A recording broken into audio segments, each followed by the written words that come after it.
السلام علیکم دوستو، مجھے امید ہے آپ سب خیریت سے ہوں گے۔ تو آج میں آپ کے لیے ایک اور ویڈیو لے کر آیا ہوں۔ آج کی اس ویڈیو میں ہم ڈسکس کرنے والے ہیں کہ ہماری ناکامی کے پیچھے ہمارے والدین کا بھی کہیں نہ کہیں ہاتھ ہوتا ہے۔ یقیناً آپ کے ذہن میں یہ سوال آیا ہوگا کہ ناکامی کی وجہ والدین کیسے ہو سکتے ہیں؟ تو چلیں ویڈیو پوری دیکھیں تاکہ آپ بھی جان سکیں۔ دوستو، اس دنیا میں دو طرح کے لوگ ہوتے ہیں، ایک امیر اور ایک غریب۔ غریبوں اور امیروں دونوں کے بچے ایک کامیاب انسان بن سکتے ہیں، لیکن اگر ان کے والدین چاہیں تو۔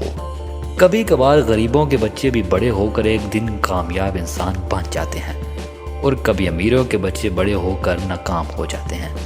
دوستو، اس کی وجہ یہ ہے کہ جب بچے بڑے ہو جاتے ہیں تو والدین چاہتے ہیں کہ بچے ان کی مرضی کے مطابق کوئی کام کریں، اور جب بچے اپنے والدین کا حکم مان کر ان کی مرضی کے مطابق کوئی کام شروع کر دیتے ہیں تو پھر وہ اس کام کو خوش دلی سے نہیں کر پاتے، اور یہی وجہ ان کی ناکامی کا سبب بن جاتی ہے۔ والدین کو چاہیے کہ وہ اپنے بچوں کو وہی کام شروع کروائیں جس میں ان کا انٹرسٹ ہو، جس کام کو وہ خوش ہو کر کر سکیں۔ یاد رکھیں، کامیابی آپ کو صرف اسی کام میں ملتی ہے جب آپ کسی کام کو دل لگا کر کریں۔ آپ نے بہت سے ایسے لوگ دیکھے ہوں گے جو بہت پڑھے لکھے تو ہوتے ہیں لیکن وہ کوئی اچھی نوکری نہیں کر پاتے۔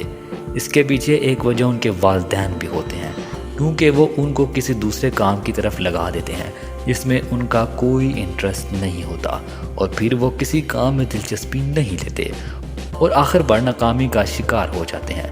اس لیے والدین کو چاہیے کہ وہ اپنے بچوں کو صرف اسی کام میں لگائیں جس میں وہ دلچسپی رکھتے ہوں اور وہ اس کام کو خوش ہو کر کرنا چاہتے ہوں، کیونکہ آپ کسی بھی کام کو ٹھیک طریقے سے صرف تب ہی کر پاتے ہیں جب آپ اس کو پوری دلچسپی اور خوشی کے ساتھ کریں، اور تب ہی آپ کو اس کام میں کامیابی بھی مل سکتی ہے، اور تب ہی آپ ایک کامیاب انسان بن سکتے ہیں۔ دوستوں، مجھے امید ہے آپ کو ویڈیو پسند آئی ہوگی۔ اگر ویڈیو پسند آئی ہو تو لائک اور چینل کو بھی سبسکرائب کیجیے گا۔ مجھے دے اجازت، اللہ حافظ۔